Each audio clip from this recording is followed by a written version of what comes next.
amma dai da akwai mutum ɗaya wanda ina tabbatar yana zaune yana tunanin ni kuma nawa fa ya ba aka zara nawa me ya faru mutanen nan ko bara dai in miƙa ku ga alƙalai su za su yi muku ƙarin bayani. To a takaice ka san kai ne zan iya cewa likitan salo yawa. A kusa salon da wannan bawan Allah ya ɗauka sai sa muka ce to kafin dai masu kallo su ji wakansa mu fara yin fashin baki da fashin fari kwarai da gaske akan wannan wakan nasa. Ka sa bai sanadin jin da na ce fashin bari ka san Hausa sai ka je ka faɗa abu kana tunani ai burgewa ka sai ga ashe kwafsa ma kai gaskiya kam da wannan kwa sai akwai wanda in ma laifi kai to shikenan ko shi ka san shi dan adam ajizi ne yawa so kurakurai dai akwai da yaushe dama zaka iya a dole ne dama ai so shi salon da ya dauka ayya ai gyama ai wanda ma suke cikin microphone champion din zunzurutu ma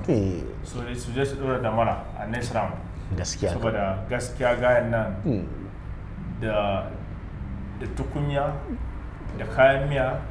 da murhun ma baki daya da murhu da komi da shi ya shigo lallai ga barkono yaji kenan yaji ya yaji kenan yaji da so a salo dai ta guri na salo ya shigo da salon da ya nuna shi hip hop artist ne.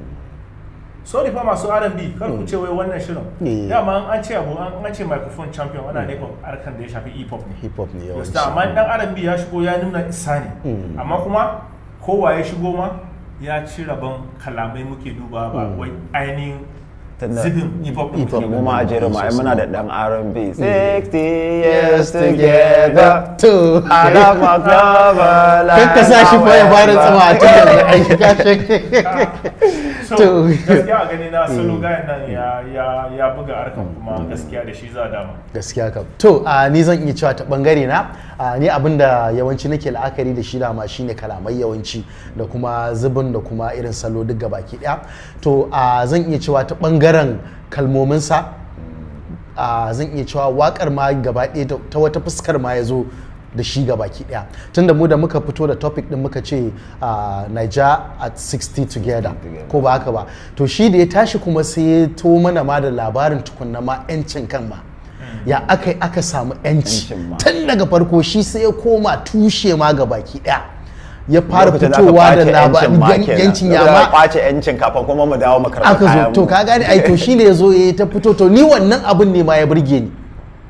tunda dan adam yanzu ko da maya ne to yawanci ya kamata a ce mutum yana dan koma yana duba asalinsa tukunna domin wannan asalin da zai waiwaya ya dan duba shine ma zai iya sanin to ina ma ya dirama a cikin rayuwarsa gabaki daya to shi kuma zan iya cewa wannan mawakin ko artist din zan iya faɗi shi kuma sai ya waiwaye can baya ya fara duba irin gwagwarmayar da shi bakar fata ma yake ta fama da shi tukunna tun lokacin da ake sai da bayi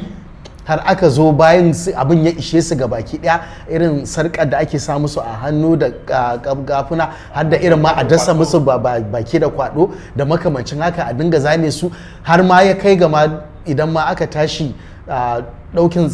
daukan su wato bayan daga wani nahiyar zuwa wata nahiyar ma idan suka mutu alal misali a jefar da su a cikin kogi da makamancin haka da irin wannan labaran ga baki daya kalmar da ya amfani da shi ya ce wai in jirgin ma ya yi nauyi ma dan adam ake jefarwa a karkasa yan adam kawai za a dan yi balance da su ka gane to irin waɗannan abubuwan sai ya burge ni sosai sai na ce a gaskiya wannan fa ya je ya tuna mana da baya sosai har ya zo ya kai lokacin da ma abin ya ishi ma baka fata aka ce to bara a fara neman yanci to kuma wannan yancin ma da ya kawo ma har da Najeriya ma a ciki suka ga cewa fa gaskiya ya kamata fa a ce ma kasan ma ta samu yancin kai to gaskiya ni wannan abin ya matuƙa burge ni tunda abu ne wanda zan iya cewa to sauran mawakan da muke ta duduba ba wanda ma ya fito da irin wannan salon gaba daya to zan iya cewa gaskiya ya burge ni matukan kwarai da gaske da irin wannan tarihin da ya dan tuno mana da shi kuma ya ƙara waye mana da kai akan al'amarin ma gabaki daya to kun ji dai wato sharhin alƙalai amma dai kakku ce muna ja muku aji bara dai mu saka kuma ku gani kuma su saurara. Kwari ya kai ne kulawa, wani sako nake so in turawa, juyawa, could do flashback to those olden hours. That is when we talk of bitterness and little bit sour. Shin wai kuna tunawa ko dai ku manta ne? Tunanin faman da suka sha wai ya kwanta ne? To zartin da suka sha wai akwai kamanta ne? Sun rayu tun mulkin turawa na da ranta ne? To ai akan ta ne nake batuna, an sa su a layi a matsayin bayi, ga gungume bisa kafadar su suna layi, ga duka ga yunwa ga kuka, amma duk da haka an yi musu da baibayi, sun haye tsaunuka overseas da raunuka, in suka mutu sai aiwatan da wakarnuka, in ka ga zago sai a barka da kambanka, a wuce cikin dare namun daji su far maka. Haka za a sa su cikin jirgin ruwa bako, in nauyi yayyawa mutum fa za a jefo, da saukar su sai gona su girki zabo, don kar su ci a bula lebe a datse da kwado. Sun ci bakar wuya,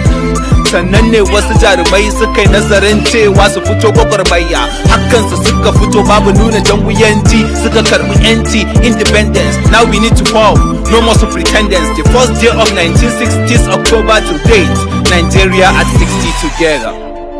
Barkanku da dawowa, kun ji Prince A, wato wanda shine gwarzonmu a cikin bonus round da muka bayar a cikin round 2 nan, kuma insha Allahu ya shigo dangi na microphone champion da shi za a dama a round 3, wato round na gaba kenan.